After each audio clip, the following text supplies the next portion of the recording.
Welcome! This is another series that I wanted to start on this channel, which is computer builds, if you sort of haven't guessed by the image which you're probably seeing now. This series will also be monthly-ish, and will focus on making computers for a certain price. So if you want to suggest a price for the next month, then do so, and if you want to do, say, it should be gaming or it should be an editing rig, then go ahead and do that, and then you'll get more videos for that month and you'll be happy, won't you now? Also, I might as well just get this out of the way now so that the comments don't explode too much with utmost rage, as if this video is actually ever going to get viewed at all. Which is, the series is kind of, well, it's actually very close to Raise the World's or Logan's series of making computers as well. If you know who that is, clap to yourself. If you don't clap to yourself and feel ashamed. And so hopefully the builds will be different and it will give you a different option. And why wouldn't you want a different option?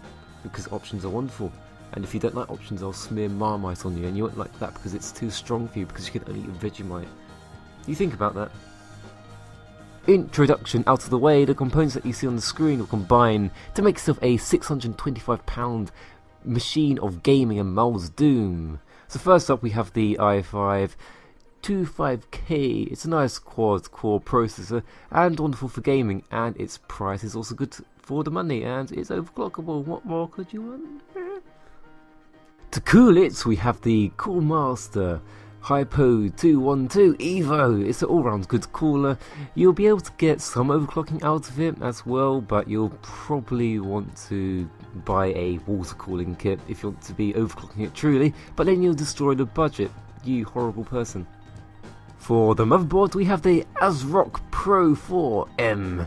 It's a good motherboard for the money as well, and it allows for up to 32GB of RAM if you feel that you need a higher number. It also allows for crossfire, it allows you to crossfire AMD cards, so later on you can easily get more graphical power for a cheaper price, as you can buy the same graphics cards that you're currently using. For the ramification, we have the Corsair Vengeance, and it's got a whole 8GB of it in 2 sticks, yeah. And it's clocked at 1866 MHz, and it's all you need for gaming, because all you need for gaming is 8GB. Yay. And for the graphics cards, we shall slam an XFX Radeon HD 7870 in there. It's a nice graphics card, and it will pretty much run any game that you're going to throw at it right now, and as the many benchmarks say, that you'll probably be getting over 30 FPS on high quality. And also you can then, because of the motherboard, for good upgradiness, you can buy another one of them for cheaper later on and just run them in Crossfire, and then you can be happy because you've got good quality things and now it's cheaper. Yeah. For the storage, we have a Seagate Barracuda 2TB hard drive. It's just storage and it's good, and there's quite a bit of it. But the budget's too poor to afford an SSD, so don't whinge that there's no SSD. It's tough.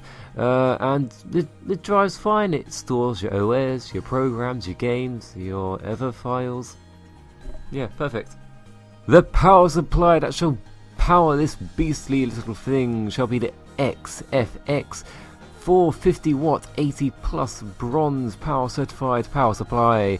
It's good for running the system, but if you want to overclock the system or add another graphics card, you're really going to want to change it to something just more beefy. But just for me, at least make sure that it's bronze certified, bloody hell, so that the entire thing doesn't spectacularly explode. To contain all of this stuffs, we have a Cooler Master Elite 430 mid-tower. It's far from the best case ever, but it will do one thing right, which is hold all of them stuffs so that you can use it, and just use the case fans which are provided with the case.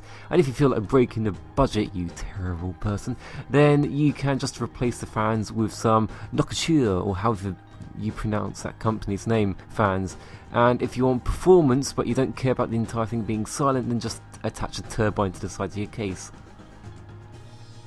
And of course, the crown and glory to this PC is a Lite-on optical drive. To be honest, you can just skip this if you know that you won't be using any discs, but if you are going to be installing the operating system with a disc, then you're going to just want this for that one time. And the total price is £623.87, or at least it is from the many places which I found the parts from. Don't forget to leave a price suggestion, or any suggestions if it should be a gaming or editing PC or something along those lines. And if you liked the video, please subscribe if you want more of it, or I'll come to your house while you're not there and eat crackers on your bed, and of course it will cause you mild inconvenience later on. And then when you realise there's crumbs on the bed, you won't be able to sleep because there'll be crumbs then, it'll be all lumpy. And then you're going to have to hoover the bed. But you can't, because by that point it'll be late at night. You think about that, okay? Yeah, you won't want that.